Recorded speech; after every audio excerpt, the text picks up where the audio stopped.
मैं उस साल मर गया था जब मेरी वाइफ मुझसे सबसे ज्यादा प्यार करती थी। सैकड़ों करोड़ की प्रॉपर्टी को उसने एक पल में छोड़ दिया और मेरे साथ आग के समंदर में दफन हो गई। आखिरी पल में वह मेरा हाथ कसकर पकड़ लेती है और फूट फूट कर रोते हुए कहती है, इस लाइफ में मैंने तुम्हारा बहुत लंबा इंतजार किया है, अगली लाइफ में जरूर मुझे थोड़ा जल्दी ढूंढ लेना। जिसके बाद जब मैं दोबारा आंखें खोलता हूँ तो खुद को पिछले साल की एक गर्मियों की शाम में पाता हूँ। खिड़की के बाहर लाल सुर्ख शाम खून की तरह चमक रही है और गर्म हवा का झोंका कमरे के अंदर आता है। मैं सपने से जागकर बेड पर सुन्न बैठा रहता हूँ। दीवार के कोने में रखा अलार्म क्लॉक लगातार टिक टिक कर रहा है। वहीं टेबल पर रखा कैलेंडर चुपचाप पड़ा है, जिस पर मैं नीचे देखकर अपनी रिंग फिंगर में पहनी बिल्कुल नई वेडिंग रिंग को देखता हूँ। फिर आंखें बंद कर लेता हूँ। कुछ देर पहले आसमान छूती आग और हथेली में बची हुई नरम सी फीलिंग अब भी उतनी ही साफ महसूस होती है। यह सब इतना रियल कैसे लग रहा है? आखिर यह सपना है या हकीकत जिस पर मैं खुद को जोर से चुटकी काटता हूँ? तुरंत दर्द की एक तेज लहर शरीर में दौड़ जाती है। तभी बाहर से आती गाड़ियों की आवाज मुझे उन बिखरे हुए ख्यालों से बाहर निकाल देती है। शौक से उबरने के बाद दिल में एक गहरी टीस और पछतावा उमड़ पड़ता है। किसी की रची हुई गलतफहमी की वजह से मैंने इतने सालों तक लियू रुयान से नफरत की थी। उसी दौरान मेरे बिजनेस राइवल्स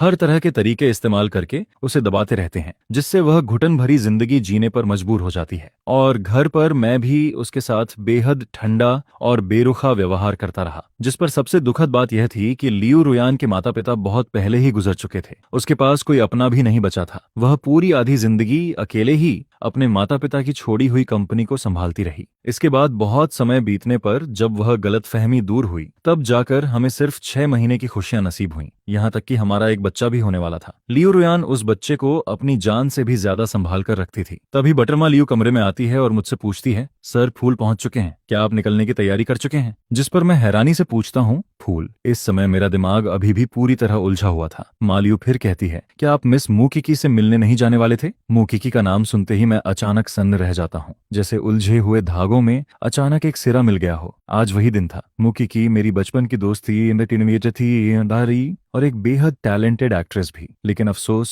एक एक्सीडेंट में उसका पूरा शरीर बुरी तरह जल गया था, जिसके बाद उसे लंबे समय तक हॉस्पिटल में रहना पड़ा। पिछली लाइफ में भी इसी दिन मैं फूलों का एक बुके लेकर हॉस्पिटल गया था और उसके साथ बर्थडे सेलिब्रेट किया था। लेकिन हॉस्पिटल से बाहर निकलने के बाद मैंने लियू रुयान को कार में बैठे देखा था। उसके चेहरे पर दर्द, उदासी और बेबसी साफ दिखाई दे रही थी। फिर भी मैंने कुछ समझाने की कोशिश नहीं की, बल्कि उसकी तरफ देखना तक पसंद नहीं किया। जिस पर लियू रुयान मुझे देखते ही जल्दी से कार का दरवाजा खोलकर मेरे पीछे आती है। मुबाई, आज मेरा बर्थडे है। उसकी आवाज में उम्मीद की एक बेहद कमजोर सी किरण छिपी हुई थी। मैं रुककर उसकी तरफ ठंडे भाव से देखता हूँ और कहता हूँ, तो? जिस पर लियू रुयान अपनी साफ आंखों से मुझे देखती रहती है, लेकिन कुछ नहीं कह पाती। फिर मैं कहता हूँ, आज मुकिकी का भी बर्थडे है। सिर्फ मुझसे शादी करने के लिए तुमने किसी भी हद तक जाना मंजूर कर लिया। तुमने उसका चेहरा बर्बाद कर दिया और उसका फ्यूचर खत्म कर दिया। अब और क्या चाहती हो? यह सुनकर लियू रुयान होंठ खोलती है और बेबस होकर समझाने की कोशिश करती है, वह सिर्फ एक एक्सीडेंट था। जिस पर मैं ठंडी हंसी हंस देता हूँ। अगर उस दिन तुमने उसे इनवाइट नहीं किया होता तो आज वह हॉस्पिटल में नहीं होती। बताओ, मैं इसे एक्सीडेंट कैसे मान लूं?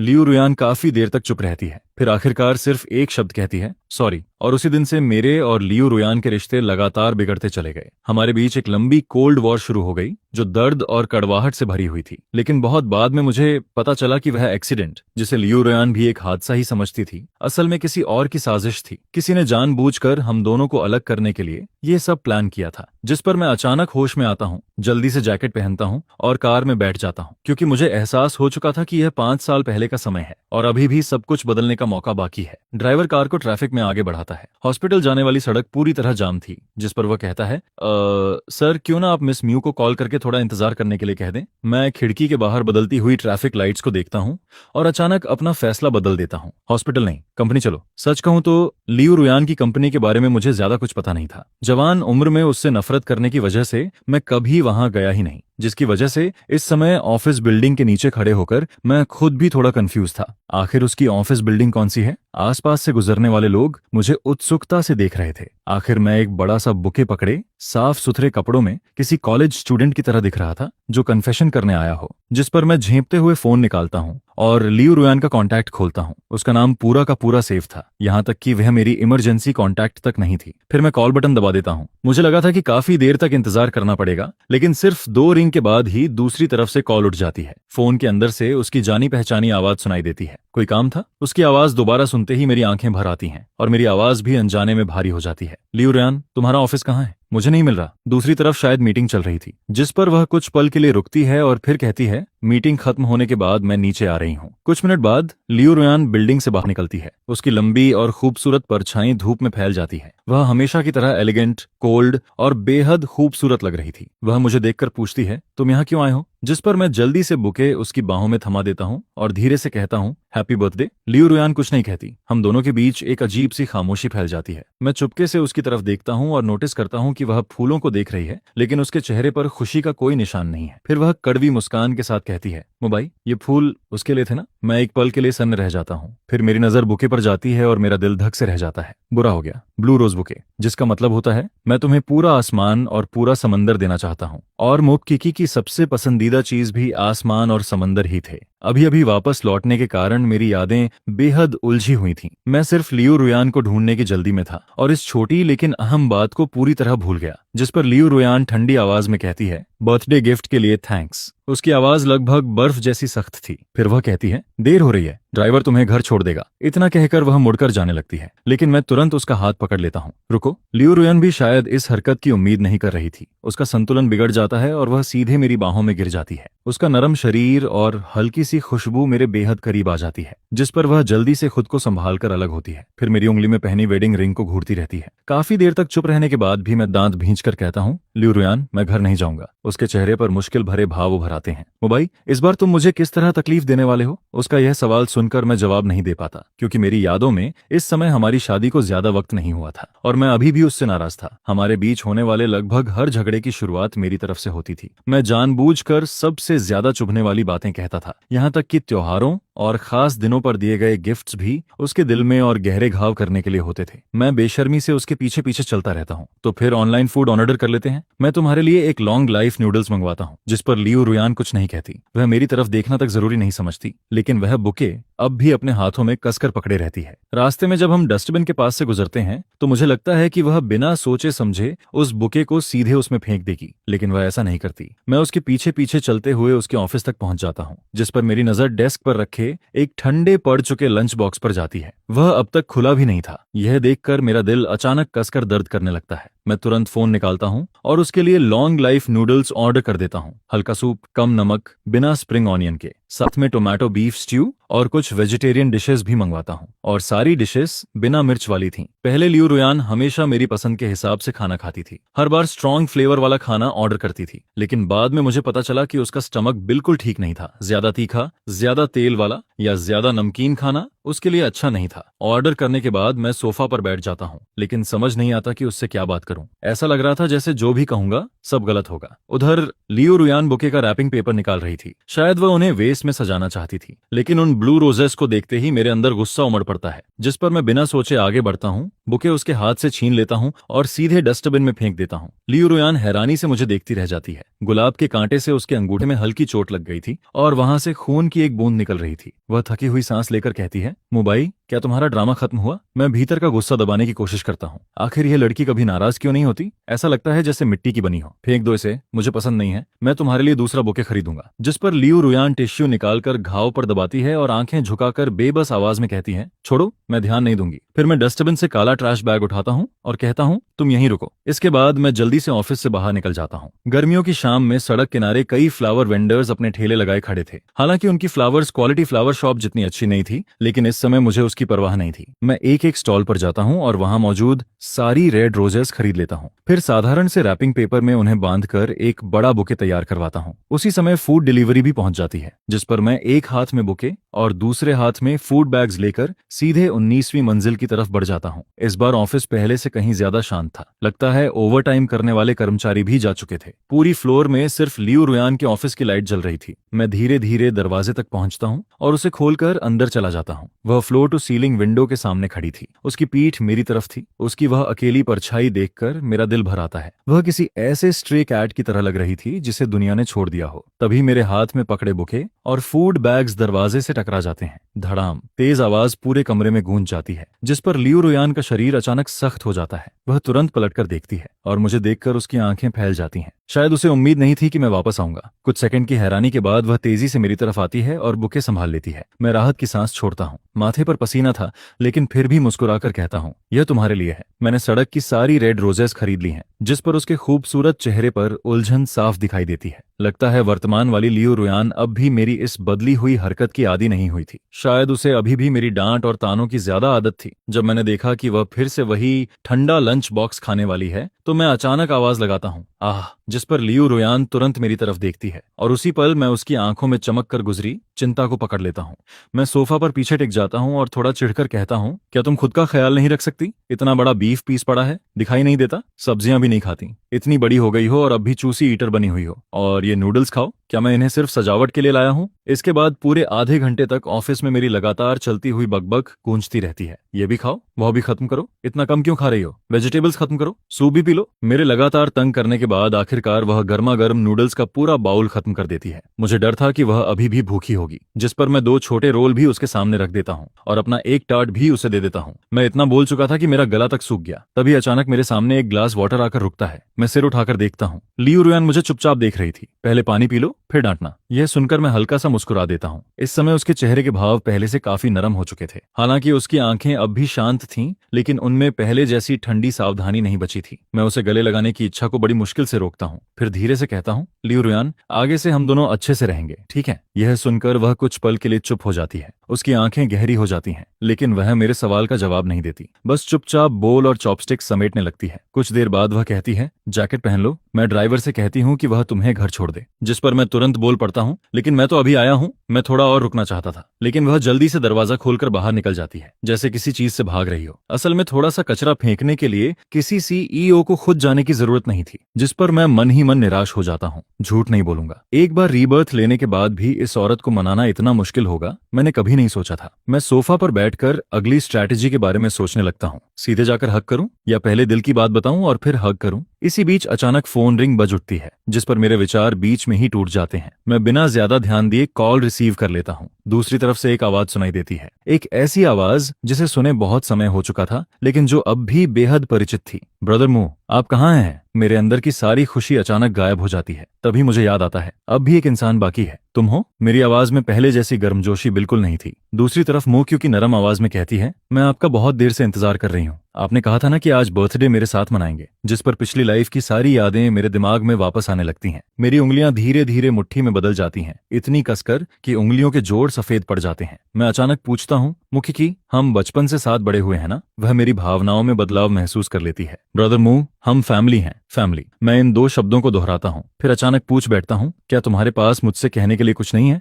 जिस पर दूसरी तरफ लंबी खामोशी छा जाती है। काफी देर बाद वह आह भरकर कहती है, सॉरी, मैंने आपसे छुपकर केक खा लिया था। यह सुनते ही मेरा पूरा शरीर ठंडा पड़ जाता है। मैं मुस्कुराना भी भूल जाता हूँ। फिर शांत आवाज में कहता हूँ, आज मेरे कुछ काम है, मैं हॉस्पिटल नहीं आ पाऊंगा। Happy birthday. इतना कहकर मैं कॉल काट देता हूँ, जिस पर मैं गहरी सांस लेता हूँ। दिल के अंदर अजीब सी बेचैनी उठ रही थी। मुझे वह फोन कॉल याद आती है जो किडनैपिंग से पहले मो क्यूकी ने की थी। उसने भी तब यही पूछा था कि मैं कहाँ हूँ। यह सोचकर मैं गहरी सोच में डूब जाता हूँ। वह इंसान जिस पर मैंने सबसे ज्यादा भरोसा किया था, लेकिन अगर शुरू से ही वह एक्सप्लोजन किसी जान पहचान वाले ने करवाया हो तो? इसी सोच में डूबा हुआ मैं सिर उठाता हूँ और देखता हूँ कि लियो रुयान दरवाजे पर खड़ी है। उसका आधा चेहरा अंधेरे में छिपा हुआ था, जिसकी वजह से उसके चेहरे के भाव साफ दिखाई नहीं देते। मैं कुछ देर हिचकिचाता हूँ, फिर पूछता हूँ, तुमने सब सुन लिया? जिस पर उसकी आवाज सुनाई देती है, शांत, बहुत ज्यादा शांत, जैसे उसने अपने सारे जज्बात दबा दिए हों। कार नीचे इंतजार कर रही है। मुझे अचानक पिछली लाइफ की उसकी बात याद आ जाती है। उसने एक बार कहा था कि जब भी मैं उसके साथ थोड़ा अच्छा व्यवहार करता था, उसके बाद उसे उससे भी ज्यादा दर्द सहना पड़ता था,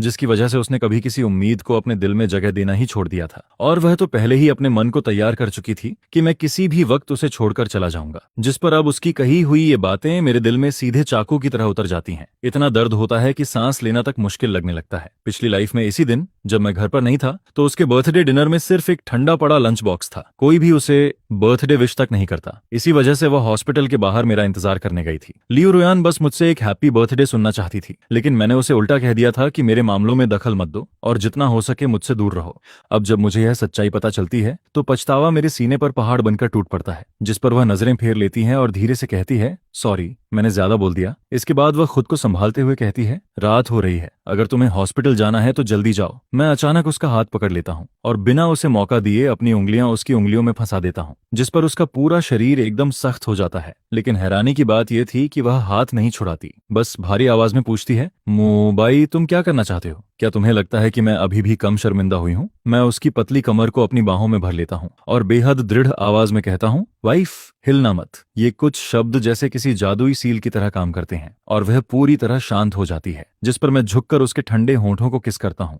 एक हाथ से उसकी कमर थामे हुए उसे धीरे से दीवार की तरफ ले जाता हूँ और बेहद सावधानी से उसे अपने करीब रखता हूँ। शुरुआत में उसका शरीर पूरी तरह सख्त था, फिर वह हैरान होती है और आखिर में धीरे धीरे खुद को मेरे हवाले कर देती है। वह आंखें बंद कर लेती है। उसकी सफेद ड्रेस अब पूरी तरह सिकुड़ चुकी थी, जिस पर अनजाने में उसके हाथ मेरी पीठ तक पहुंच जाते हैं और फिर वह मुझे कसकर पकड़ लेती है। दोनों एक दूसरे से चिपक जाते हैं। ऊपर जलती हुई लाइट कभी जलती है, कभी बुझती है। बाकी की कहानी पेड कंटेंट है, तो उसे मैं आपकी तरफ से देख लेता हूँ। इसके बाद रीबर्थ के बाद से दिमाग में घूम रही सारी बातें फिर से सामने आने लगती हैं।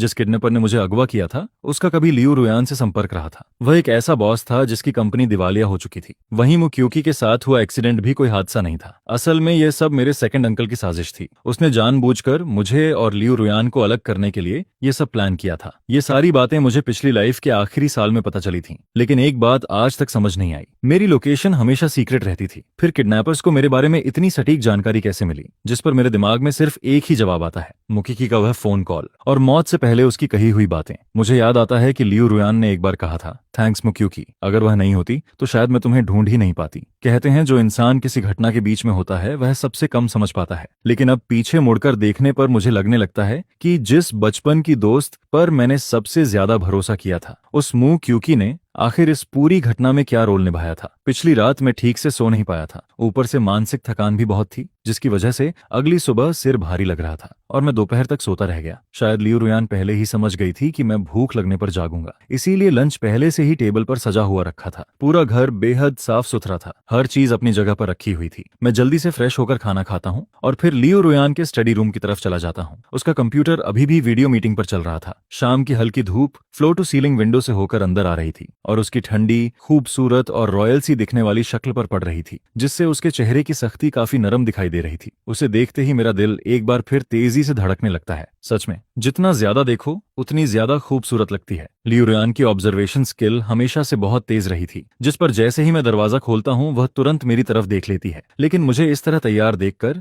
वह कुछ पल के लिए सन्न रह जाती है। मैं हल्की खांसी करके अपनी झिझक छिपाने की कोशिश करता हूँ, फिर उसके सामने जाकर बैठ जाता हूँ। इसी दौरान मैं फोन खोलता हूँ और देखता हूँ कि मुक्यूकी की 5 मिस्ड कॉल्स पड़ी हुई हैं। साथ ही कई मैसेजेस भी आए हुए थे, सभी कल रात के थे। शायद उस समय मैं आधी नींद में था, इसलिए फोन रिंग सुनकर भी नहीं जागा। जिस पर अचानक मुझे एहसास होता है कि मैं काफी देर से लियू रुयान को घूर रहा हूँ, लेकिन वह पूरी तल्लीनता से काम कर रही थी, जैसे उसे मेरी मौजूदगी का एहसास ही नहीं हो। मैं जानता था कि वह जानबूझकर इग्नोर कर रही है, इसलिए मैं पैर पर पैर चढ़ाकर बैठ जाता हूँ और उसके देखने की रेंज में जानबूझकर पैर हिलाने लगता हूँ। तभी लियू रुयान की आवाज अचानक रुक जाती है। कुछ सेकंड चुप रहने के बाद वह मीटिंग में कहती है, आज के लिए इतना काफी है, और मीटिंग समाप्त कर देती है। इसके बाद वह चेयर पर पीछे टिक जाती है और हल्का सा भौहें सिकोड़ती है। मुबाई, मैं मुस्कुराए बिना नहीं रह पाता। कल रात तक मैं उसके लिए ब्रोदर मुंह था और आज फिर मुबाई बन गया था। मैं जैकेट उठाकर उसके कंधों पर डाल देता हूँ और मुस्कुराकर पूछता हूँ, प्रेसिडेंट लियू, कल रात मेरा फोन रिंग हुआ था क्या? जिस पर लियू रुयान शांत भाव से नजरें झुका लेती है। मुझे नहीं पता। मैं डेस्क के ऊपर झुककर उसकी ठोड़ी हल्के से ऊपर उठाता हूँ। वह चाहे कितनी भी मैच्योर क्यों न लगे,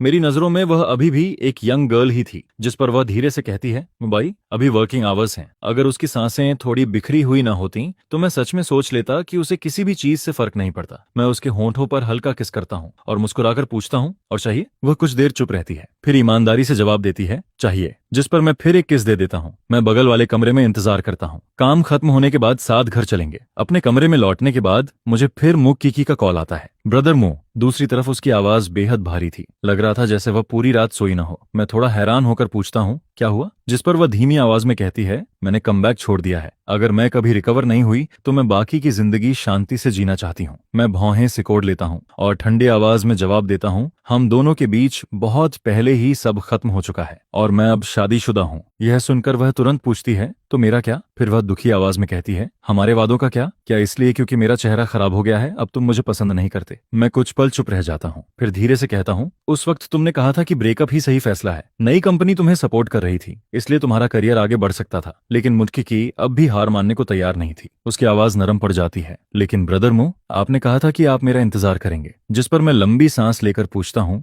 और मुझे कितना इंतजार करना चाहिए था? तुम्हारे पास बहुत मौके थे, लेकिन तुमने हमेशा मुझे इंतजार करने दिया। फिर मेरी यादें अतीत में लौट जाती हैं। सेकंड अंकल अपने फायदे के लिए किसी भी हद तक जा सकता था। मेरे माता पिता तो बचपन में ही मुझे मूव फैमिली के पास छोड़कर विदेश चले गए थे और वहां नई फैमिली बसा ली थी। मेरे लिए मैं सिर्फ मूव फैमिली का एक चेस पीस था। उधर मूव की लगातार फिल्म इंडस्ट्री में सक्सेस हासिल कर रही थी और इधर मैं सेकंड अंकल के दबाव में पूरी तरह टूटता जा रहा था। उस रात मैंने उसे पूरी रात कॉल किया था, लेकिन उसने एक भी कॉल रिसीव नहीं की। अगले दिन जब मैंने स्क्रीन पर उसका फर्स्ट किस सीन देखा तब मेरा दिल पूरी तरह टूट गया और आखिरकार मैंने सेकंड अंकल की शर्त मान ली। तभी फोन के दूसरी तरफ से मुकी की पूछती है, क्या तुम लियो रुयान से प्यार करने लगे हो? इस बार मैं बिना एक पल गंवाए जवाब देता हूँ, हाँ हाँ। इसके बाद मुकीकी ने मुझे मैसेज भेजना लगभग बंद कर दिया, लेकिन मेरे दिमाग में एक और बात लगातार घूमती रहती है। अगर मुझे पिछली लाइफ के असली कातिल तक पहुंचना है तो मुझे लियो रुयान की मदद चाहिए होगी, लेकिन उससे पहले मुझे उसे यह यकीन दिलाना होगा कि मैं सच में रीबर्थ लेकर वापस आया हूं। और ऐसा भी नहीं होना चाहिए कि वह मुझे सीधे मेंटल हॉस्पिटल भिजवा दे, जिस पर मैं उसके सामने टेबल पर झुककर लेट जाता हूं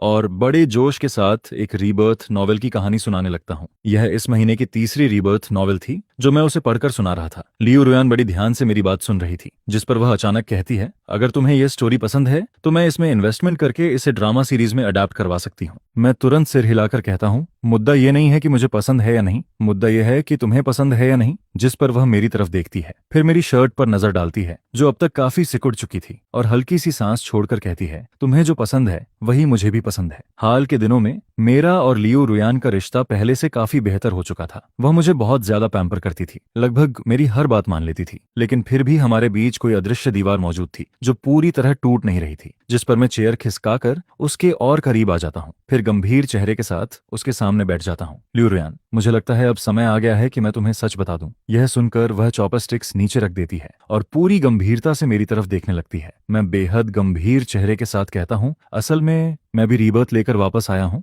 इसके बाद पूरे कमरे में सन्नाटा छा जाता है। लियो रुयान हल्का सा भौं उठाती है, उसके होंठ कसकर भींच जाते हैं। स्पष्ट था कि उसे हंसी आ रही थी, जिस पर मैं तुरंत उसकी तरफ उंगली करके कहता हूँ, देखा, तुम यकीन नहीं कर रही। उसके होंठों के कोने ऊपर उठते हैं, लेकिन वह बड़ी मुश्किल से अपनी हंसी रोककर कहती है, मैं यकीन करती हूँ। जिस पर मैं एक ही सांस में पिछली लाइफ की सारी बातें बताना शुरू कर देता हूँ। शुरुआत में वह ऐसे सुन रही थी जैसे कोई बच्चा फेयरी टेल सुना रहा हो। उसे लगता था कि यह शायद कोई नया मजाक है, लेकिन धीरे धीरे उसकी भौहें सिकुड़ने लगती हैं। मैं आगे कहता हूँ, जिस आदमी ने मुझे मारा था उसका सरनेम फेंक था। बाद में वह शायद तुम्हारी कंपनी का एम्प्लॉय बनता है और फिर अपनी कंपनी शुरू करता है। हालांकि अभी तो यह पिछले साल की बात है, इसलिए मुझे नहीं पता कि वह इस समय कहाँ है। और हाँ, मेरे सेकंड अंकल का भी इसमें हाथ था। आगे चलकर हमें उससे भी सावधान रहना होगा। लेकिन मेरी बात पूरी भी नहीं होती, तभी एक तेज फोन रिंग पूरे कमरे में गूंज उठती है, जिस पर मैं और लियो रुयान दोनों एक साथ फोन स्क्रीन की तरफ देखते हैं। मेरी लापरवाही की वजह से मुक्यूकी का कॉन्टैक्ट नेम अब तक नहीं बदला गया था, जिसे देखते ही लियो रुयान के चेहरे के सारे भाव गायब हो जाते हैं और वह फिर से अपनी पुरानी ठंडी मुद्रा में लौट आती है। वह खड़ी होती है और प्लेट उठाकर कहती है, मैं बर्तन धोने जा रही हूँ।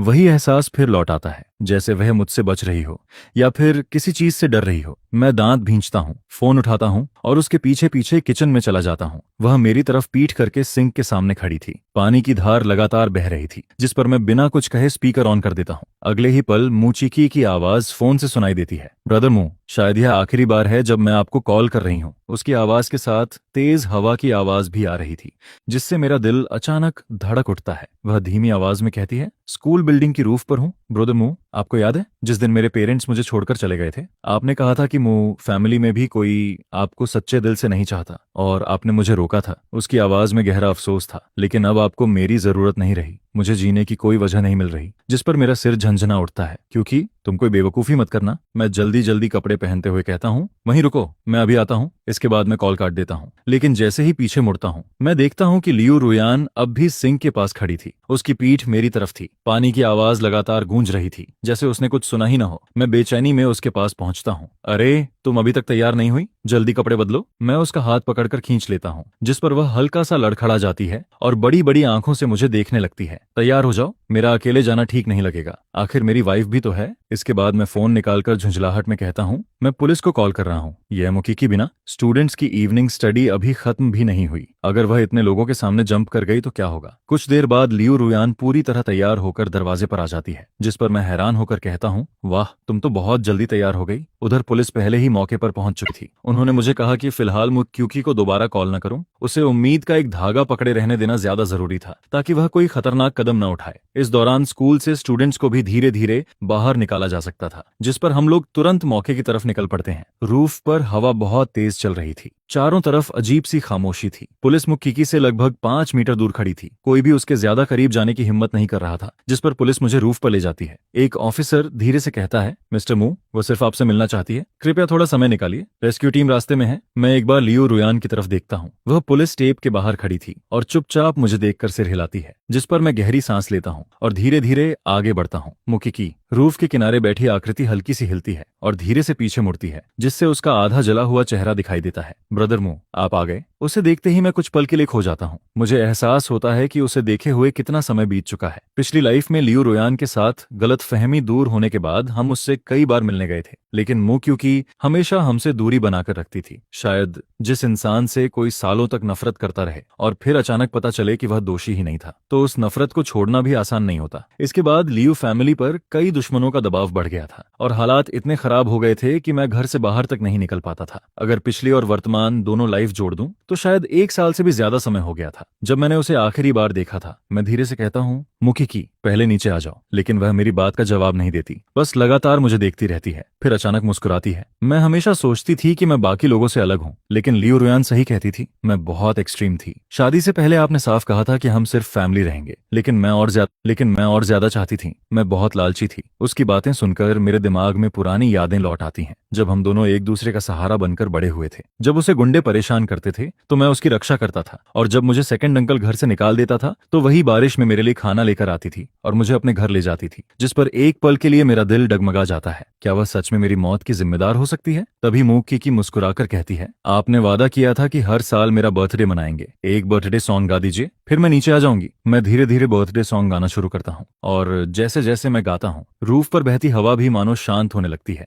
अंधेरी रात में वह बर्थडे सॉन्ग दूर तक गूंजती रहती है, लेकिन गाते गाते मुझे अचानक कुछ याद आता है। ऐसा लगता है कि मैंने कभी लियो रुयान के लिए बर्थडे सॉन्ग नहीं गाया, जिस पर मैं मन ही मन तय कर लेता हूँ घर लौटकर उसे जरूर सुनाऊंगा। आखिरकार सॉन्ग खत्म हो जाता है। मुकिकी धीरे धीरे खड़ी हो जाती है और दूर से मेरी तरफ देखकर कहती है, थैंक्स, कई साल हो गए आपकी आवाज में यह सॉन्ग सुने हुए, बहुत अच्छा लगा, लेकिन मेरे पास एक आखिरी सवाल है। उसकी आवाज अचानक ऊंची हो जाती है, ब्रदर मू, क्या आप अब भी मुझसे प्यार करते हैं? मैं बहुत देर तक चुप रहता हूँ, फिर धीरे से जवाब देता हूँ, तुम मेरी फैमिली हो। मुकिकी की गहरी आंखें अचानक भीड़ की तरफ मुड़ जाती हैं। ऐसा लगता है जैसे उसकी नजर लियो रुयान से मिल गई हो। रूफ पर चलती हवा अब और ठंडी लगने लगती है। मैं एक कदम आगे बढ़ता हूँ और कहता हूँ, मेरे साथ घर चलो, लेकिन मुकिकी अपनी नजरें वापस खींच लेती है, फिर मेरी तरफ देखकर मुस्कुराती है, ब्रदर मू, मैं आपसे प्यार करती हूँ। यह कहकर वह दोनों हाथ फैला देती है और अगले ही पल खुद को अंधेरी रात की तरफ छोड़ देती है। उस पल ऐसा लगता है जैसे समय रुक गया हो। मेरे शरीर का सारा खून मानो जम जाता है, जिस पर अगले ही सेकंड में पूरी ताकत से रूफ के किनारे की तरफ दौड़ पड़ता हूँ। लेकिन मैं देर कर चुका था। मैं सिर्फ खाली अंधेरे को देखता रह जाता हूँ। मेरा दिमाग पूरी तरह सुन्न हो जाता है और फिर कहीं नीचे से एक भारी सी आवाज सुनाई देती है। मेरे पैर जवाब दे देते हैं और मैं वहीं घुटनों के बल गिर पड़ता हूँ। मुकिकी इस बार सच में चली गई थी, तो क्या इसका मतलब है कि मैंने ही उसे मार दिया? यह सुनकर उसका पूरा शरीर ठंडा पड़ जाता है, उसका दिमाग सुन्न हो जाता है और उसका शरीर लगातार कांपने लगता है, जिस पर अचानक पीछे से 2 गर्म हाथ उसे कसकर गले लगा लेते हैं। वह जानी पहचानी खुशबू इस वक्त किसी लाइफलाइन की तरफ फील होती है, जिस पर लियो न्यूयेन उसे पकड़कर कहती है, वो मरी नहीं है। नीचे मौजूद पुलिस ने पहले ही एयर कुशन लगा दिया था, जिसने उसे बचा लिया। यह सुनकर मैं काफी देर तक आंखें बंद रखता हूँ और धीरे धीरे खुद को संभाल पाता हूँ। लियो न्यूयेन शांत आवाज में कहती है, बस कुछ मामूली खरोंचें आने आई हैं, उसे हॉस्पिटल ले जाया गया है, अगर तुम जाना चाहते हो तो मैं तुम्हें वहां ले चलती हूँ। नहीं, मेरी आवाज भारी हो जाती है, मैं बस तुम्हारे साथ रहना चाहता हूँ। इसके बाद मैं और लियो न्यूयेन वापस कार में आ जाते हैं। खिड़की के बाहर पुलिस धीरे धीरे वहां से हट रही होती है। थोड़ी देर बाद कोई हमें हॉस्पिटल लेकर जाएगा, क्योंकि मूक थात थात का इस दुनिया में कोई अपना नहीं है। जिस पर मैं थकी हुई आवाज में लियो न्यूयेन से कहता हूँ, यहाँ आने से पहले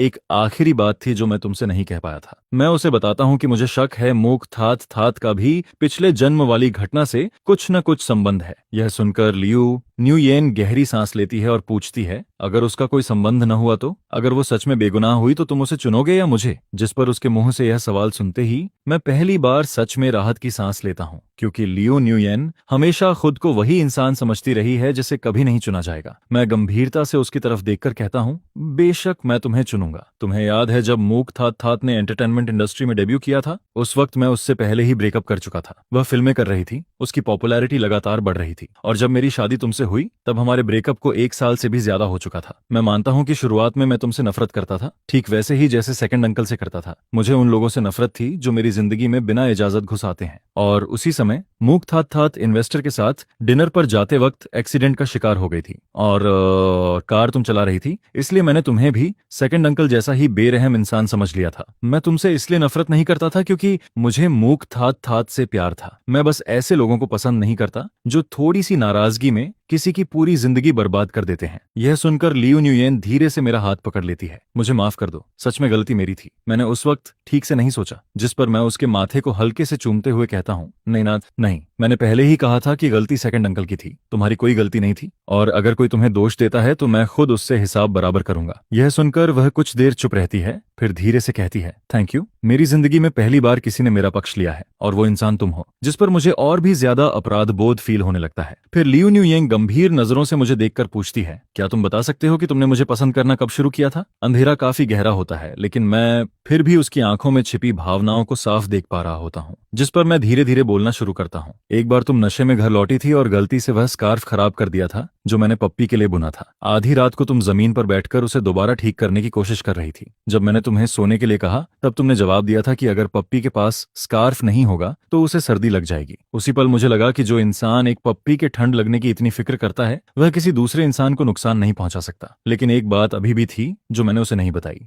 उस रात लियू न्यूयेन नींद में बड़बड़ा रही थी। उसने कहा था अनमों को भी ठंड लगती होगी, और संयोग से मैं आधी रात पानी पीने उठा था और मैंने उसकी बात सुन ली थी, जिस पर मेरा दिल उसी पल पिघल गया था। मुझे लगा था कि वह भी बहुत अकेली है, ऐसा इंसान जिसे कभी किसी का प्यार नहीं मिला। यह सुनकर लियू न्यूयेन बड़ी दिलचस्पी से पूछती है, तो क्या हमारे घर में पप्पी भी होगा? मैं हंसते हुए कहता हूँ, 3 साल बाद तुम मुझे बर्थडे गिफ्ट में एक पप्पी देने वाली थी। तुमने कहा था कि तुम बहुत बिजी रहती हो और घर कम आती हो, इसलिए वह मेरा साथी बनेगा। मैं उंगलियों पर हिसाब लगाता हूँ और मुस्कुराता हूँ। अगर गिनूं तो इस वक्त वह शायद किसी घर में बूढ़ा डॉग बन चुका होगा। अभी तक रीइंकारनेशन भी नहीं हुआ होगा। हमारा पप्पी बहुत स्मार्ट था, जो भी सिखाओ तुरंत सीख जाता था। कभी कभी तो मुझे शक होता था कि शायद उसने मैनपो सूप भी नहीं पी थी। यह कहते कहते मैं अचानक रुक जाता हूँ, जिस पर लियू न्यूयेन भी हैरान होकर मेरी तरफ देखने लगती है। मैं उसका हाथ पकड़कर कहता हूँ, मोक थात थात भी हमारी तरह ही है। मतलब मैं और ज्यादा गंभीर हो जाता हूँ। अभी जब कूदने वाली थी उसने कहा कि उसे कई सालों से मेरा बर्थडे सॉन्ग नहीं सुनने मिला, लेकिन मैंने तो पिछले साल ही उसके लिए बर्थडे सॉन्ग गाया था। यह सुनकर लियू न्यूयेन तुरंत समझ जाती है कि मामला क्या है।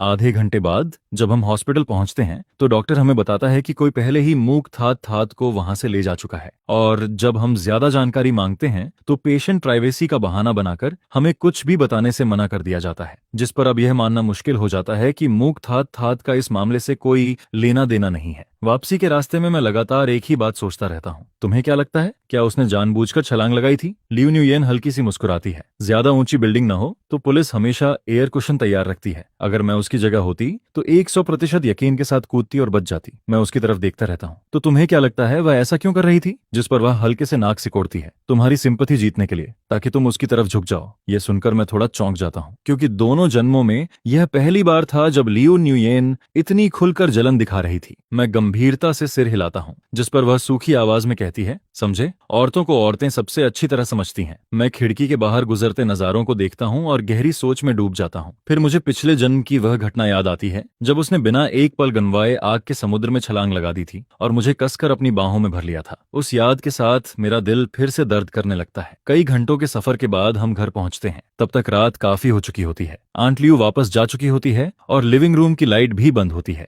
लियू न्यूयेन जैसे ही स्विच की तरफ हाथ बढ़ाती है, मैं उसे पकड़कर सोफा पर गिरा देता हूँ, जिस पर वह हैरानी से पूछती है, तुम क्या कर रहे हो? मैं उसके कान के पास झुककर धीरे से कहता हूँ, लियू न्यूयेन, मैं तुमसे प्यार करता हूँ। यह सुनते ही उसकी सांसें तेज हो जाती हैं। उसे खुद भी यकीन नहीं होता कि सिर्फ एक आई लव यू उसके दिल को इतना हिला सकता है। जिस पर मैं मुस्कुराकर और भी नरम आवाज में कहता हूँ, वाइफ, मैं तुमसे प्यार करता हूँ। अगले ही पल वह मुझे कसकर गले लगा लेती है और उस पल मैं बिना किसी विरोध के उसके प्यार को महसूस करता रहता हूँ। फिर मैं मुस्कुराकर पूछता हूँ, क्या तुमने हमारे बच्चे का निकनेम सोच लिया है? जिस पर लियू न्यूयेन भावनाओं से भरकर मुझे कसकर गले लगा लेती है और धीरे से कहती है, आन्हमो, मैं सिर्फ तुम्हारी हूँ। नहाने के बाद मेरी आंखें भारी होने लगती हैं। और फिर मैं उसे अपनी बाहों में भरकर उसी सुकून के साथ उसके पास लेटा रहता हूँ। सारा फायदा उठाकर वह एक आज्ञाकारी बिल्ली की तरह मेरे पास सिमट जाती है, जैसे उसे कभी गुस्सा आना ही नहीं आता हो। अनमो, मुझे बहुत नींद आ रही है। उसकी लाड़ भरी आवाज मुझसे चिपकी रहती है, जिस पर वह अचानक कहती है, जब हमारी नई नई शादी हुई थी तब तुमने मुझसे मूवी देखने चलने का वादा किया था, लेकिन अगले दिन तुमने कहा कि तुम्हारे पेट में दर्द है और फिर चले गए। हॉस्पिटल गए थे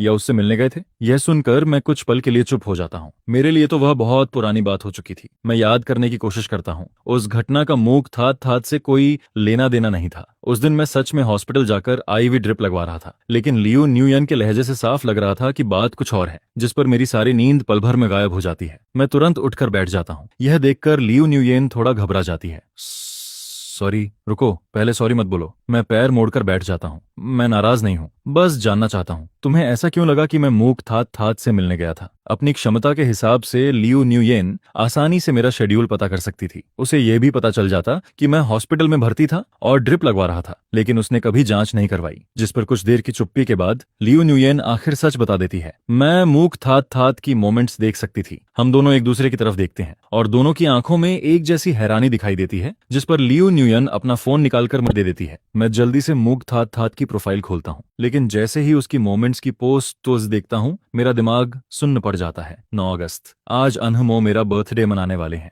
थैंक यू माय लव। 1 अक्टूबर, आज फिर अनहमो के हाथ का बना खाना खाने को मिला। स्वाद बिल्कुल पहले जैसा है। मैं पागलों की तरह स्क्रॉल करना शुरू कर देता हूँ। फिर मुझे 6 महीने पुरानी एक पोस्ट दिखाई देती है। मूवी रिलीज हो गई, अब अनहमो का इंतजार है। और वह वही दिन था जब मुझे गैस्ट्रोएंटेराइटिस हुआ था। लेकिन जब मैं अपना फोन खोलता हूँ तो मूक थात की प्रोफाइल पूरी तरह खाली दिखाई देती है। इन पोस्ट को सिर्फ लियो न्यूयेन ही देख सकती थी। असल में शादी के बाद मेरा मूक थात से लगभग कोई कांटेक्ट नहीं था। ज्यादा से ज्यादा हॉस्पिटल का फोन आता था मेडिकल बिल्स भरने के लिए, या फिर डॉक्टर ट्रीटमेंट प्लान बदलने के लिए मुझसे कांटेक्ट करते थे, बस इतना ही। मैं सच में उसे सिर्फ एक पुराने दोस्त की तरह देखता था, लेकिन उसने पीछे से बार बार मेरे सबसे करीब इंसान को चोट पहुंचाई। यह सोचकर मेरा सिर दर्द से फटने लगता है। और तुमने ये सब सच मान लिया? इन पोस्ट्स में मेरी एक भी फोटो नहीं है, जिस पर लियो न्यूयेन मेरे फोन की खाली प्रोफाइल को घूरती रहती है। धीरे धीरे उसकी आंखों में उम्मीद की रोशनी लौटने लगती है। अनमो, मैं विश्वास करने की हिम्मत नहीं कर पाई। वह बार बार ऐप खोलती और बंद करती रहती है, जैसे किसी चीज की पुष्टि करना चाहती हो, या शायद सिर्फ घबराहट में ऐसा कर रही हो। क्योंकि अगर मैंने किसी को जांच के लिए भेजा होता और पता चलता कि तुम सच में उसके साथ सिनेमा हॉल में बैठे हो, तो शायद मैं टूट जाती। इसलिए मैंने जानना ही नहीं चाहा। यह सुनकर मेरा दिल कसकर दर्द करता है।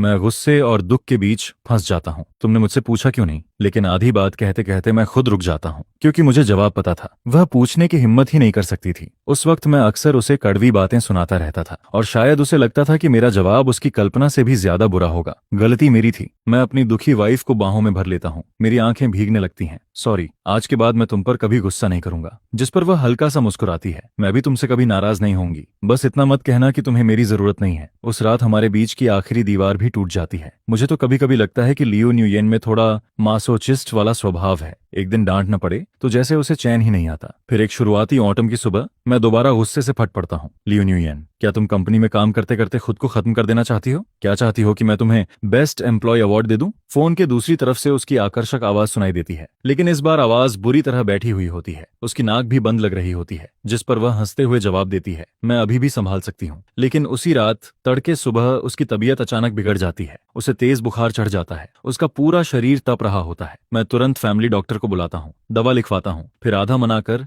आधा जबरदस्ती करके उसे दवा खिलाता हूँ। इसके बाद पूरी रात उसके शरीर पर गीले तौलिए से पानी फेरता रहता हूँ, जब तक सुबह होने के करीब उसका बुखार उतर नहीं जाता। अगली सुबह मैं आंट लियो के लिए हल्का डाइट प्लान लिखकर छोड़ देता हूँ, ताकि लियो न्यूयेन उठे तो वही खाना मिले। लेकिन जब मेरी आंख खुलती है तब सुबह के 10 बज चुके होते हैं और वह पहले ही कंपनी जा चुकी होती है। शायद पिछले जन्म की यादों की वजह से मैं उसकी सेफ्टी को लेकर बहुत सेंसिटिव हो चुका था। नाश्ता खत्म करते ही मैं आंट लियो के बनाए सूप का थर्मस उठाता हूँ और जल्दी से उसकी कंपनी पहुंच जाता हूँ, जिस पर सेक्रेटरी मुझे देखते ही घबराकर खड़ी हो जाती है। मैडम लियो अभी ऑफिस में है, फिलहाल किसी से नहीं मिल सकती। कोई बात नहीं, मैं इंतजार कर लेता हूँ। यह कहकर मैं ऑफिस के बाहर सोफा पर बैठ जाता हूँ और फोन चलाने लगता हूँ। कुछ देर बाद अंदर से बातचीत की आवाज आने लगती है, लेकिन लियो न्यूयेन की आवाज आज बेहद ठंडी और तेज होती है। इतनी ठंडी कि मैंने पहले कभी नहीं सुनी थी। मैंने तुम्हें मौका दिया था, लेकिन उसे गंवाना तुम्हारी अपनी गलती थी। जिस पर अंदर से एक आदमी गुस्से में चिल्लाता है, मैडम लियू, आपने जानबूझकर मुझे ट्रैप किया है। लियू नुयेन ठंडी हंसी हंसती है, तो क्या हुआ? तुम ऐसा करके गलत कर रही हो। मैं बिजनेस करती हूँ,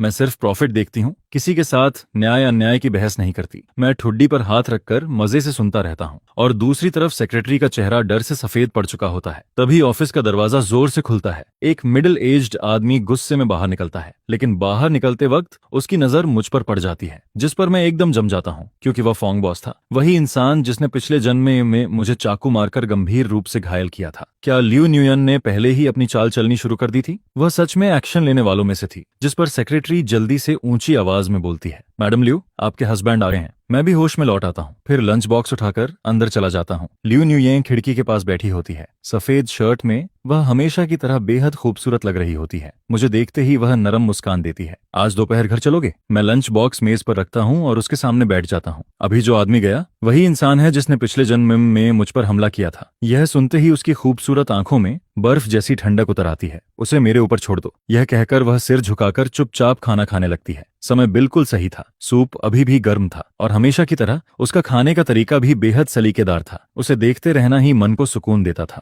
2 जन्मों तक उलझे रहने के बाद मुझे अब जाकर पहली बार प्यार में होने का एहसास हो रहा था। समय तेजी से गुजरता है और देखते ही देखते लेट ऑटन आ जाता है। मुख थात जैसे पूरी तरह हमारी जिंदगी से गायब हो चुकी होती है। उसका फोन नंबर बंद हो चुका था, सारे कॉन्टैक्ट्स खत्म हो चुके थे। कभी कभी स्कूल से निकलते स्टूडेंट्स को देखकर मुझे पुरानी बातें याद आ जाती थीं, लेकिन मेरा इंट्यूशन लगातार कह रहा था कि यह कहानी इतनी आसानी से खत्म नहीं होने वाली। दूसरी तरफ लियू न्यूयेन दिन ब दिन और ज्यादा बिजी होती जा रही थी। सुबह जल्दी निकलती, रात देर से लौटती, जिस पर मुझे बार बार पिछला जन्म याद आता। तब भी वह बिल्कुल ऐसी ही थी, जैसे उसके पास कभी खत्म न होने वाला काम हो। सर, 10 बज चुके हैं, अब सो भी जाइए। मैं कालीन पर पैर मोड़कर बैठा होता हूँ। मेरे आसपास अभी अभी खरीदे गए सामानों का ढेर लगा होता है, जिस पर मैं मुस्कुराकर कहता हूँ, थोड़ी देर और इंतजार कर लेता हूँ। गिनूं तो पूरा 1 हफ्ता हो चुका था जब से मेरी लियू न्यूयन से ठीक से मुलाकात नहीं हुई थी, इसलिए आज अचानक उसका इंतजार करने का मन कर रहा था। मौसम धीरे धीरे ठंडा होने लगा था, जिस पर मैं मॉल जाकर लियू न्यूयन के लिए विंटर क्लॉथ्स खरीद लाया था। एक कैमल कलर का चेक पैटर्न स्कार्फ, एक वुल कोट और उसकी पसंद की चीज, एक जोड़ी फर वाले ग्लव्स। वो थोड़े बच्चों जैसे लग रहे थे, लेकिन बेहद प्यारे भी थे। जब मैं सामान क्लोजेट में रखने जाता हूँ, तभी कोट की जेब से फोन के वाइब्रेट होने की आवाज आती है। मैं फोन निकाल कर देखता हूँ। वह एक ईमेल होता है, जिस पर मैं उसकी फोटो लेकर लियू न्यूयेन को मैसेज भेज देता हूँ, डियर वाइफ, तुम्हारे पास ऐसा फोन कब से है जिसके बारे में मुझे पता ही नहीं। मैं मजाक में उसे छेड़ता हूँ। वह अब मेरी ऐसी हरकतों की आदी हो चुकी थी, जिस पर वह तुरंत रिप्लाई करती है, वो वर्क फोन है, मैं गलती से घर पर छोड़ आई, तुम मेरे लिए ईमेल चेक कर दो। मैं मुस्कुराता हूँ, कहीं कोई लव लेटर तो नहीं आया? अगर आया हुआ तो मैं हंगामा कर दूंगा। लेकिन ईमेल खुलते ही मेरी मुस्कान गायब हो जाती है। स्क्रीन पर एक मेडिकल रिपोर्ट दिखाई देती है। मैं आंखें सिकोड़कर उसे झूम करता हूँ। मोतनहु, स्कल फ्रैक्चर, ब्रेन हेमरेज। ऐसा लग रहा था जैसे उसके सिर पर किसी भारी चीज से हमला किया गया हो। नीचे डेथ सर्टिफिकेट भी लगा हुआ था, cause of death work site accident. मैं अनजाने में बुदबुदाता हूँ, बेचारा। इसी बीच लियू न्यूयन का मैसेज फिर आता है, मैं थोड़ी देर में घर पहुंच जाऊंगी। मैं फोन रख देता हूँ। किचन में उसके लिए खाना अभी भी गर्म हो रहा था, जिस पर मैं दोबारा गिफ्ट पैक करने लगता हूँ। मैं चाहता था कि सारे नए कपड़े एक सरप्राइज गिफ्ट की तरह उसे दूं, लेकिन तभी फोन फिर बज उठता है। कॉलर आईडी पर ट्रांफी का नाम चमक रहा होता है। ब्रोदर, आखिर कब मेरे साथ स्टूडियो खोलने का फैसला करोगे?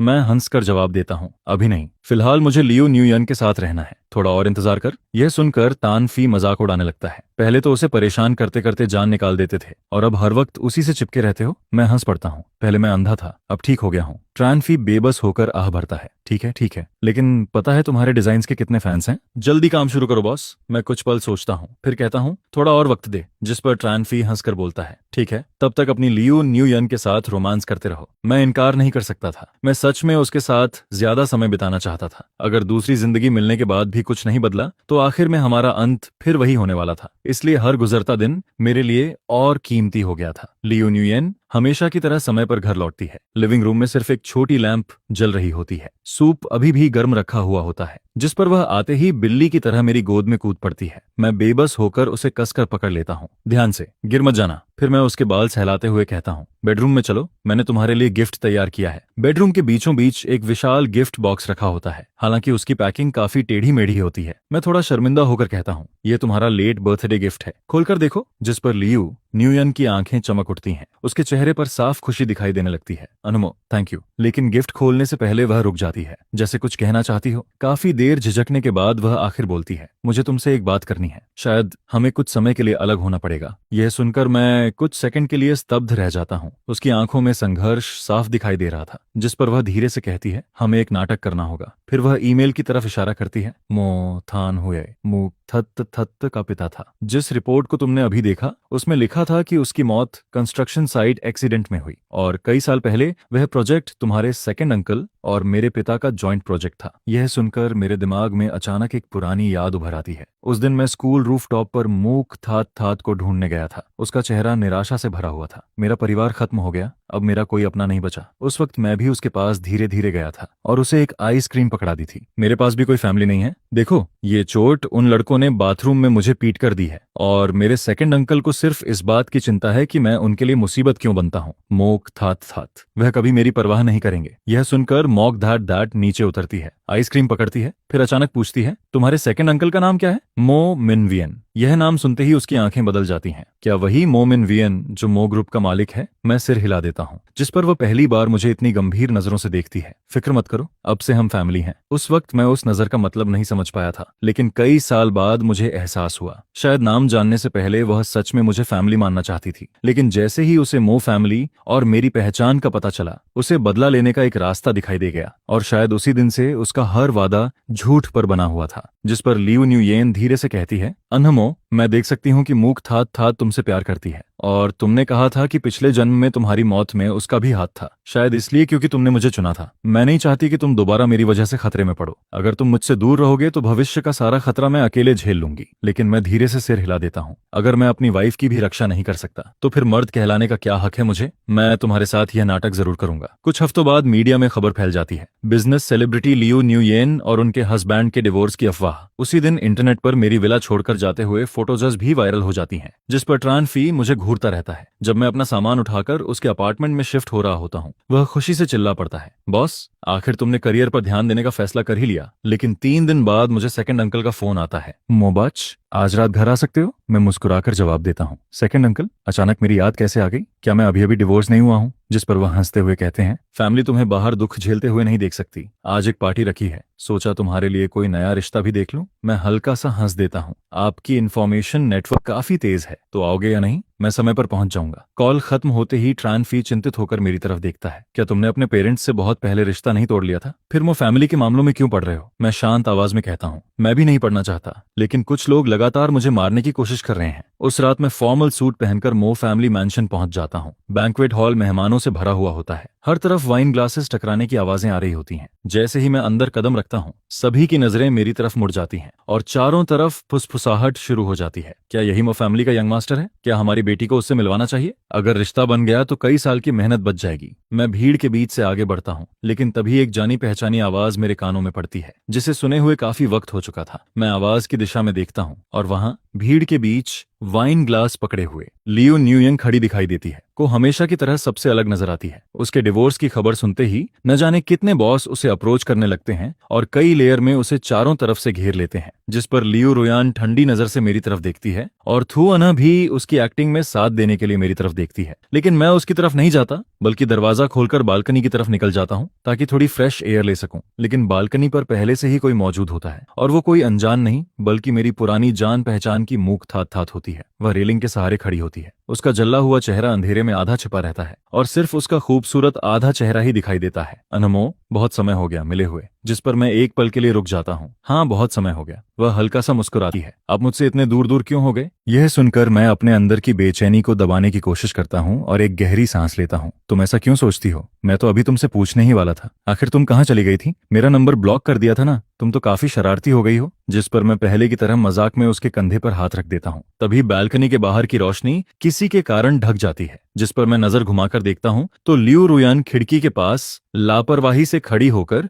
हमारी तरफ देख रही होती है। एमॉक्स दैट जवाब देती है। मैं सर्जरी करवाने गई थी। इसके साथ ही वह थोड़ा आगे झुकती है। धुंधली रोशनी उसके चेहरे पर पड़ती है और उसका जला हुआ हिस्सा अब काफी हद तक ठीक हो चुका होता है। ध्यान से देखिए, क्या मैं पहले जैसी लगती हूँ? जिस पर मैं उसे काफी देर तक देखता रहता हूँ और फिर कहता हूँ, हाँ, बहुत हद तक पहले जैसी। जैसी। लेकिन यह कहते हुए मैं एक कदम पीछे हट जाता हूँ और हमारे बीच दूरी बना लेता हूँ। मैं तुम्हारे लिए सच में खुश हूँ। तभी अचानक दरवाजा खुलता है। चाचा अपने साथ कई मेहमानों को लेकर अंदर आते हैं। आइए मैं आप सबको मिलवाता हूँ। यह मेरा भतीजा मोबाज है और इसके बगल में हमारी कंपनी की नई एक्ट्रेस मोकथात थात है। दोनों बचपन से एक दूसरे को जानते हैं। सच कहूं तो आज की पार्टी का मकसद इन दोनों की जिंदगी का सबसे बड़ा मामला भी तय करना है। यह सुनकर आसपास के मेहमान बधाइयां देने लगते हैं और मुझे तथा मोकथात थात को पूरी तरह घेर लेते हैं, जिस पर मैं भौहें सिकोड़ता हूँ। चाचा मैं अभी। लेकिन मेरी बात पूरी होने से पहले ही मोकथात थात अचानक मेरा हाथ पकड़ लेती है और मुस्कुराकर कहती है, चाचास आप चिंता मत कीजिए, आगे से मैं मोबाज का अच्छे से ख्याल रखूंगी।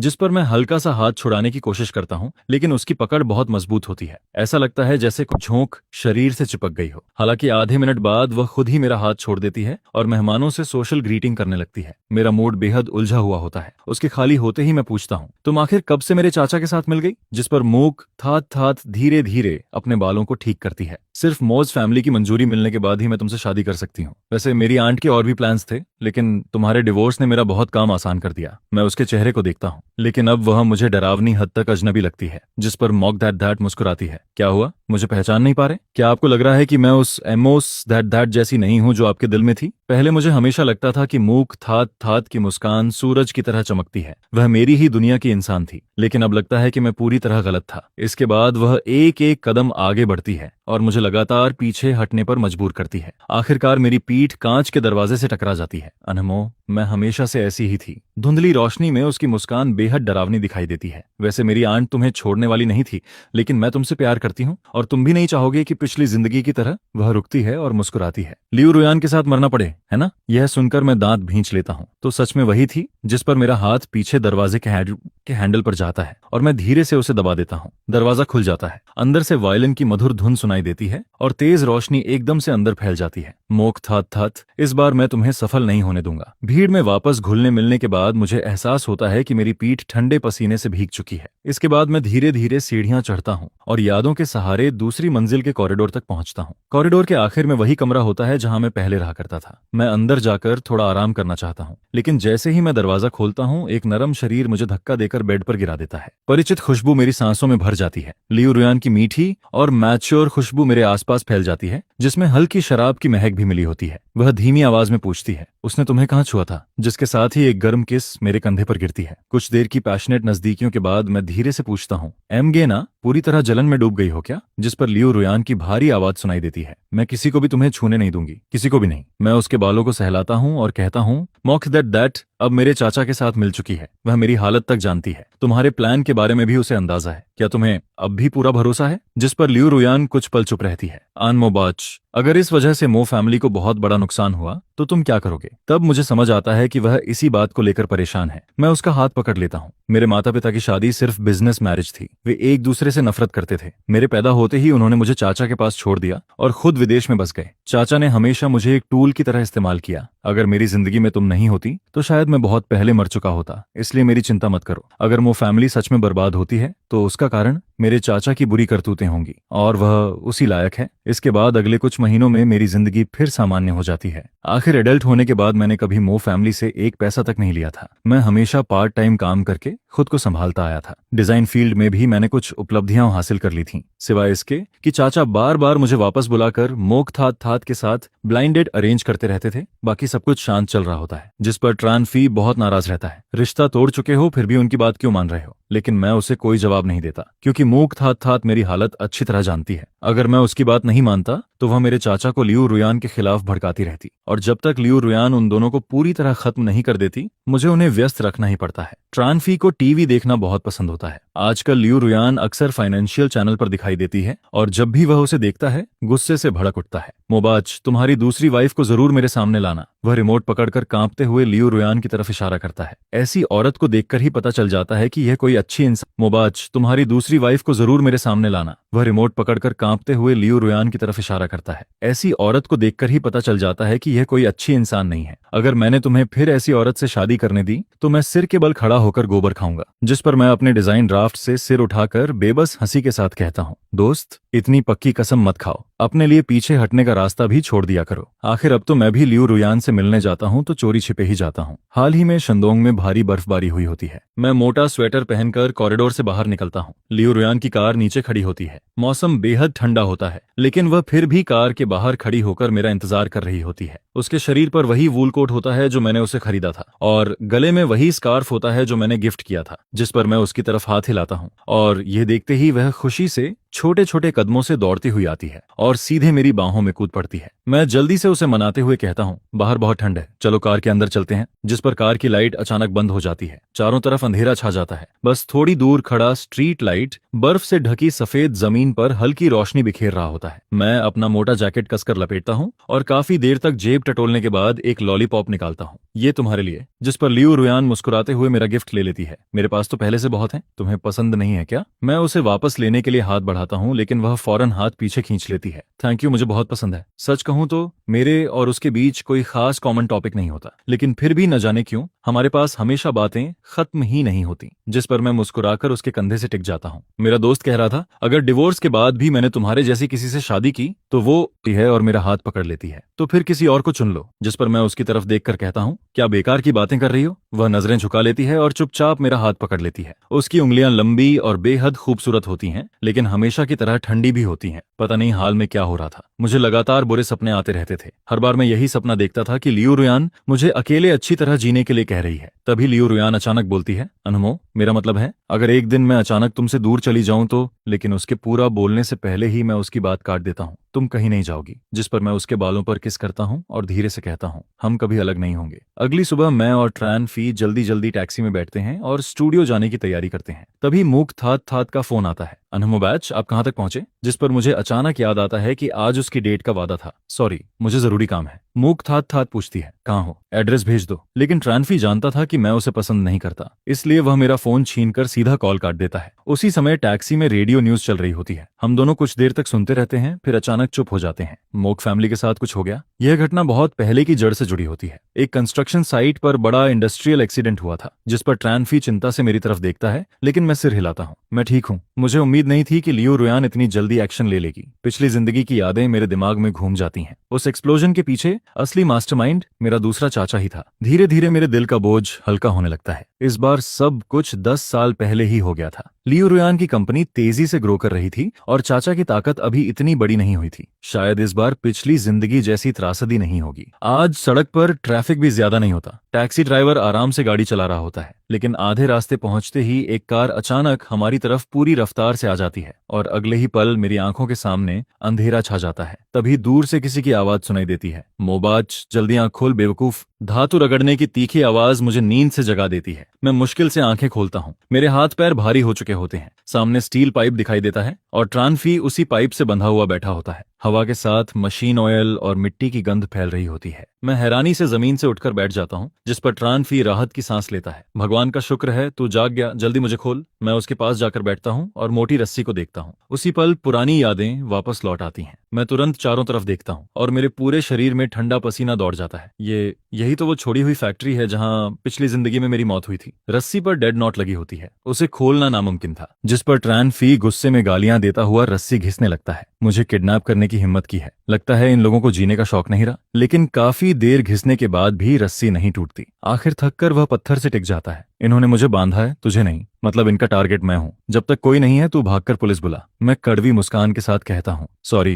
इस बार मेरी वजह से तू फंस गया। क्या मतलब? लेकिन उसके बोलने से पहले ही पीछे से मूक थात थात की आवाज आती है, तुम्हारा ये दोस्त वाकई काफी दिलचस्प है। ट्रांफी उधर देखने की कोशिश करता है, लेकिन मैं तुरंत उसकी आंखें ढक देता हूं और मूक थात थात को घूरता हूं। उसे कुछ नहीं पता, लेकिन ट्रांफी अब खुद को रोक नहीं पाता। सुनो, मैं यू फैमिली से हूं। मुझे बांधने की हिम्मत की है तुमने। मेरे पिता तुम्हें इसकी कीमत चुकवा देंगे। यह सुनते ही मूक थात थात का चेहरा उतर जाता है। जिस पर मैं तुरंत कहता हूँ, तुमने सुन लिया, हमारे बीच की बात में यू फैमिली को घसीटने की जरूरत नहीं है। ट्रानफी के पिता राजनीति में थे और उसका बड़ा भाई पुलिस ऑफिसर था। अगर उसके साथ सच में कुछ हो जाता तो कोई भी चैन से नहीं रह पाता। मूक थात थात मेरी तरफ एक पेपर नाइफ फेंकती है। मैं तुरंत उसे उठाकर ट्रानफी की रस्सियां काट देता हूँ। कुछ मत देखना, सीधे घर जाओ और वहीं रहना। यह सुनकर ट्रानफी बिना पीछे देखे बाहर भाग जाता है। अब पूरी फैक्ट्री में सिर्फ मैं और सूख थात थात बचे होते हैं। वह मेरा हाथ पकड़कर खिड़की तक ले जाती है। देखो कौन आया है। मैं नीचे देखता हूँ और अगले ही पल मेरा दिल कसकर सिकुड़ जाता है। नीचे लियू रुयान खड़ी होती है। उसके सिर पर मेरे चाचा ने गन तान रखी होती है। मेरी उंगलियां ठंडी पड़ जाती हैं और हल्का कांपने लगती हैं। लेकिन मैं जानता था जितना ज्यादा मैं चिंता दिखाऊंगा, लियू रुयान उतने ही बड़े खतरे में पड़ जाएगी, जिस पर मैं मजबूरी में आंखें बंद कर लेता हूँ। मेरा उससे डिवोर्स हो चुका है। उसके साथ जो भी हो, उसका मुझसे कोई लेना देना नहीं। मूक थात थात नीचे देखते हुए ठंडी आवाज में कहती है, चाचा उसकी एक टांग तोड़ दीजिए। अगले ही पल गनशॉट की आवाज गूंजती है। लियू रुयान की टांग से गहरा लाल खून बहने लगता है। वह एक घुटने पर गिर जाती है, फिर सिर उठाकर मेरी तरफ देखती है और सफेद पड़े चेहरे के साथ कहती है, मोक थात थात मोबैच यही है, उसे जाने दो। लेकिन मोक थात थात उसकी बात अनसुनी कर देती है। वह मेरी तरफ मुड़ती है। अनमो, खुश हो? पूरा शरीर मेरा ठंडा पड़ चुका होता है। मेरे मुंह से एक शब्द भी नहीं निकलता। जिस पर मूक थात थात फिर कहती है, चाचा दूसरी टांग भी। यह सुनते ही मैं उसका हाथ पकड़ लेता हूँ। मेरी आवाज कांप रही होती है। मत करो, मैं तुमसे विनती करता हूँ। अचानक उसके चेहरे की मुस्कान गायब हो जाती है, लेकिन उसकी उंगलियां मेरी कलाई को इतनी जोर से पकड़ लेती हैं कि जोड़ सफेद पड़ जाते हैं। वह चुनौती भरी नजर से लियू रुयान को देखती है। अगले ही पल मेरी ठुड्डी पकड़कर कहती है, मुझे किस करो। मैं पीछे हटने ही वाला होता हूँ कि वह तुरंत बोल पड़ती है, क्या तुम चाहते हो कि लियू रुयान मर जाए? जिस पर मेरा पूरा शरीर जम जाता है। मैं हिल भी नहीं पाता। मूक थात थात अपने होंठ मेरे होंठों पर रख देती है और उसी पल मेरे अंदर घिन की लहर दौड़ जाती है। मैं जोर से उसे धक्का देता हूँ और पीछे हट जाता हूँ। तभी नीचे से अचानक एक और गन शॉट सुनाई देती है। मेरा दिमाग एकदम खाली हो जाता है। मैं लड़खड़ाते हुए खिड़की तक पहुंचता हूँ, लेकिन नीचे लियू रुयान खून के तालाब में नहीं पड़ी होती, बल्कि मेरा दूसरा चाचा जमीन पर गिरा होता है। उसे पीठ में गोली लगी होती है और कुछ ही दूरी पर आर्मर्ड पुलिस की पूरी टीम तेजी से अंदर घुस रही होती है। कुछ ही पलों में पूरा इलाका पुलिस से घिर जाता है।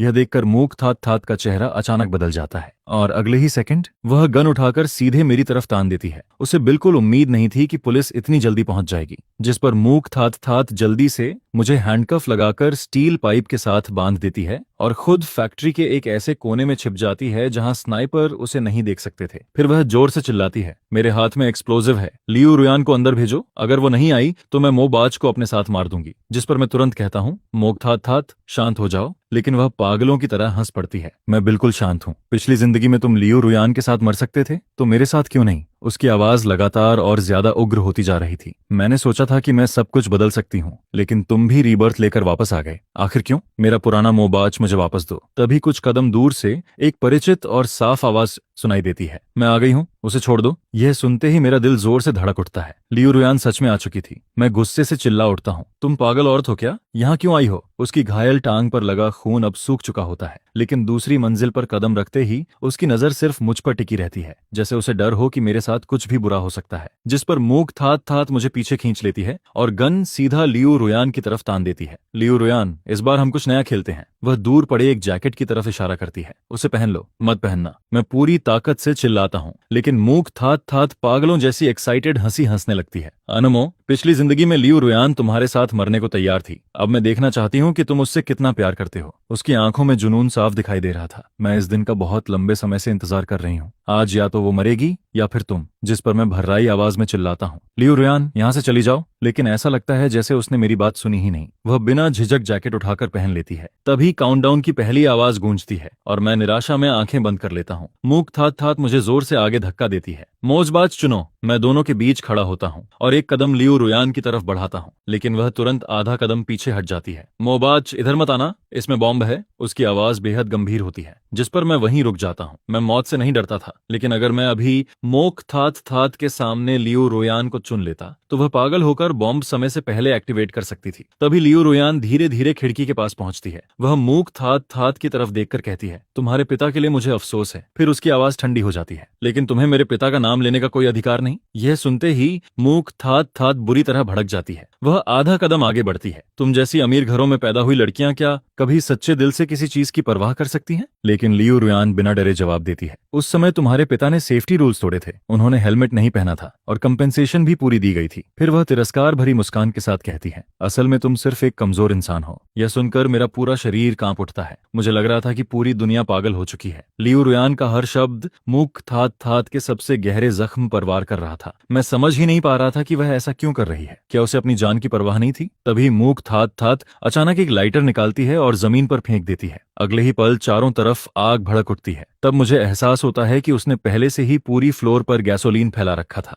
आग की लपटें तेजी से फैलने लगती हैं, जिस पर मूक थात थात लाल आंखों के साथ मेरी तरफ बढ़ती है। आग की रोशनी में उसका अधजला चेहरा पहले से भी ज्यादा डरावना लग रहा था। मुबाज, तुमने मुझे क्यों नहीं चुना? उसकी आवाज कांप रही थी। अगर तुम पहले ही कह देते कि तुम्हें मेरे जैसे बर्नड फेस वाली लड़की पसंद नहीं, तो मैं अपने साथ इतना क्रूर व्यवहार कभी नहीं करती। यह सुनकर मैं जैसे बर्फ के पानी से नहा गया, क्योंकि आखिरकार मुझे सच्चाई समझ आ चुकी थी। वह सच में पागल हो चुकी थी। मूक थात थात कड़वी हंसी हंसती है। अगर मैंने ऐसा नहीं किया होता तो मैं तुम्हारे अपराध बोध का फायदा उठाकर लियू रोयान की जानकारी कैसे निकालती? सालों तक उसने अपने असली चेहरे को छिपाकर रखा था, लेकिन अब उसकी जेंटल मास्क पूरी तरह टूट चुकी थी और उसके पीछे सिर्फ जुनून और पागलपन बचा था। अनहमो, अगर तुमने मुझे चुना होता तो आज ये सब नहीं होता। वह रिमोट कंट्रोल निकालती है। अब जो हुआ है उसका जिम्मेदार सिर्फ तुम हो। उसकी आंखों में पागलपन भर चुका था। मेरे साथ नरक में चलो। अगले ही सेकंड गनशॉट की आवाज गूंजती है। साथ ही खिड़की का कांच भी जोरदार धमाके के साथ टूट जाता है और फिर मुझे कुछ भी सुनाई देना बंद हो जाता है। मेरे कानों में सिर्फ तीखी सीटी जैसी आवाज गूंज रही थी, जैसे कोई सुई लगातार मेरे दिमाग में चुभ हो रहा हो। धुंधली चेतना के बीच मुझे कुछ आवाजें सुनाई देती हैं। सस्पेक्ट को मार गिराया गया,